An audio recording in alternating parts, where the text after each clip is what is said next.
On this episode of Code Blue in America, the breaking news segment. Tonight's explosive monologue runs 2 minutes, launching into the heart of the storm around ongoing actions by President Trump and how they're being perceived across the national landscape. Debate is raging over the direction of U.S. military posture under the current administration. Gone are the days of guarding against external threats. President Trump has turned the nation's martial gaze inward, expressly threatening Chicago through a provocation that merges immigration enforcement with militaristic imagery. On Truth Social, he posted, "I love the smell of deportations in the morning. Chicago about to find out why it's called the Department of War." Framing himself in military fatigues, surrounded by helicopters and flames above the Chicago skyline, the image parodies Apocalypse Now, even dubbing it Chipocalypse Now. This razor-sharp spectacle comes on heels of his executive order rebranding the Department of Defense as the Department of War, pending congressional approval. The fallout has been immediate and fierce. Illinois Governor J.B. Pritzker denounced it as nothing less than war on an American city, not a joke. "Not normal," he declared, labeling the president a wannabe dictator. U.S. Rep.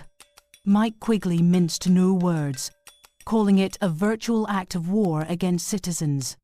Beyond the political rhetoric, the messaging struck fear into communities, particularly Chicago's Mexican-American neighborhoods, where Independence Day festivities were cancelled or scaled back amid fears of ICE raids. Meanwhile, thousands marched in protest across Chicago, brandishing city flags and Know Your Rights flyers. Organizers, dancers, and families pushed back with cultural pride and defiance, even as attendance in neighborhoods like Pilsen dropped to ghost town levels. Populist militarism as spectacle. The Chipocalypse Now imagery is no accident. It's crafted to stoke fear, dramatize strength, and rally a base through theatrical aggression. But it's also dangerously reductive, conflating foreign war and iconic culture with domestic governance. The use of such dramatics blurs lines between political messaging and martial mobilization, raising alarms about democratic norms and the militarization of civic discourse. Legal overreach and constitutional crises. Deploying National Guard troops to a city without state consent edges dangerously close to violating the Posse Comitatus Act, which restricts military involvement in law enforcement. A federal judge already ruled against similar deployments in Los Angeles, and yet here the president doubles down through coercive imagery. Forcing federal troops into civilian life, especially amid cultural celebrations, undermines both legality and trust.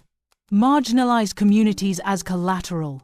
By spotlighting ICE raids timed to cultural events like Mexican Independence Day, the administration layers political intimidation over cultural erasure. Rather than a policy addressing crime or immigration effectively, it symbolizes a deeper message.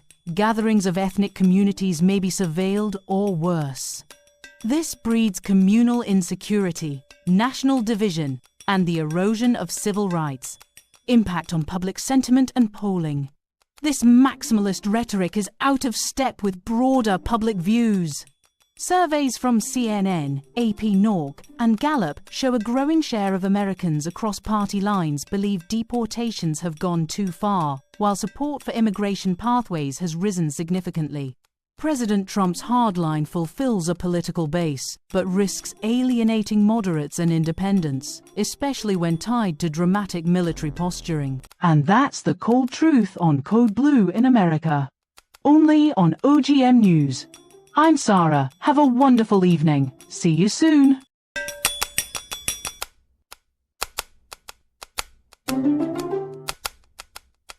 All right, friends, here's the deal. We need your support to level up our game. How can you help? Simple.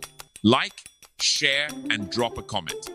Shower us with your love, your applause, or even your brutally honest displeasure.